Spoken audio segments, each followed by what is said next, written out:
Yo, what's up? It's just Mighty the YouTubers, man, and I'm back with another one, man. So, here's another story for y'all. So, you got this dude named Matthew, right? And he lives in a nice suburban neighborhood. So, you know, he has occasionally friends here and there.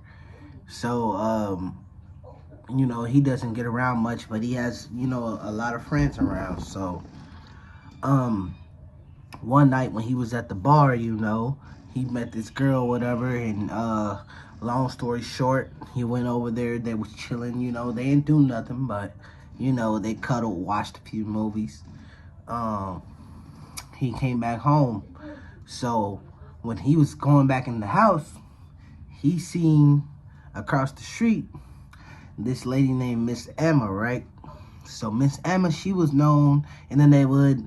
She basically been on the street since basically like in that neighborhood since for like 43 years or something like that. Like ever since he was little, he could remember that she was always, like he'll always see her around, and she was always known by giving everybody her cookies or whatever. Like she made cookies and gave it to everybody in the neighborhood. So after that, he ends up, looking over there, and it's nighttime, so all you see is her shadow, like through her window, like, it's a light behind her and a shadow.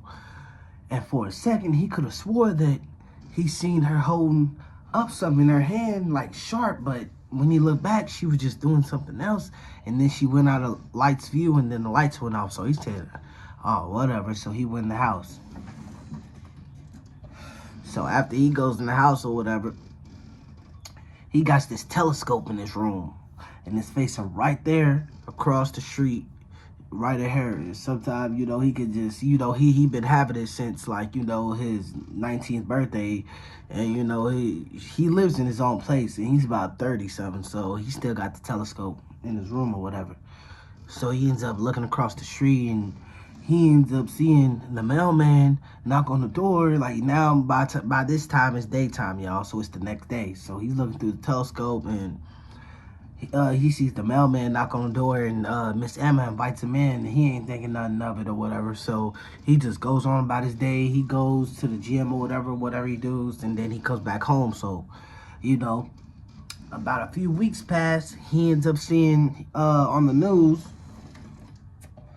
that a guy was missing, and that he works like in the post office department. And then he started putting two and two together and realized, wait a second, he looks just like the guy that was at Miss Emma's door the other day or whatever. So, now he got his antennas up, like, so it's always been rumors that, like every time someone goes to Miss Emma's house, that someone never comes back out. That was always the little rumor when he was little, but never knew it was true until now. He's just starting to realize, like, wait, stuff's starting to go missing and all that stuff. So one day he's walking by Miss Emma, and she's out in the yard. She's walking the grass, and she says, hey, how you doing? And he says, oh, I'm fine. And she asks, how his family's doing? And he says, hey, they're doing good or whatever. So she asks, hey, I'm trying to lift this thing over in my, I'm not sure what he said, but she wanted him to hang something up in her place, and she had a bad back. So he still skeptical, he always kept, a pocket knife on him. So he ain't thinking, man, it's the old lady, man, whatever. So when he goes in there, he immediately smells the cookies, and, he gets the little peppermint right there. She offers him one, he eats or whatever. So when he goes in, while he's hanging it up, he sees the, like a post office hat sitting right there. And he's like, oh, you have someone working the post office? And she's like, yeah, I have a nephew that works there. He just left his hat behind or whatever. Now he's looking like, okay. Now all of a sudden, he felt a hard punch in the back of his head. So he wakes up not too long after, and he's tied up in the garage. He's tied up in the garage, right? He got a big knot on his head. His head's hurting. He's like, oh, he got something in his mouth, like a sock or whatever. A little dim light shining over him. She comes out, snatches the sock out of his mouth. It says, "You just come mind your own business, huh?" Miss Emma, this is Miss Emma saying that she's evil now. She's laughing. He. Whatever. You know how old ladies laugh. Then, she says, "Yeah, I got a son, and he's hungry, and he got an appetite for people like you. And when he looks over, he sees a man, and he just looks mutilated, and he's just eating on the mailman, and he starts screaming or whatever. After that, he hears a loud crash upstairs, and she stops her little glance, and she starts looking upstairs. The right to when she gets at the top of the stairs, the door kicks open and she flies down the steps. It's the police. They come in. See, what he did was he already had his phone on a call, right?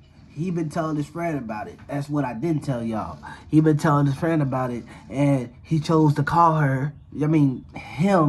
And while he was with her, he ended up putting it on, the phone in his back pocket or whatever. But she didn't know because he had zippers on his pants. So, she really didn't know, really. He had it like halfway zipping up. So when all this is going on, he's already got the police on the way. Long story short, man, they go in her deep freezer and she has all type of mutilated body parts in there. Her and her son was arrested. And they both got the electric chair, but she ended up dying of shock because of the situation she was about to go through. I guess she didn't want to go through it in prison. So, yeah, that's the story about Miss Emma. If you like this story, like, comment, subscribe.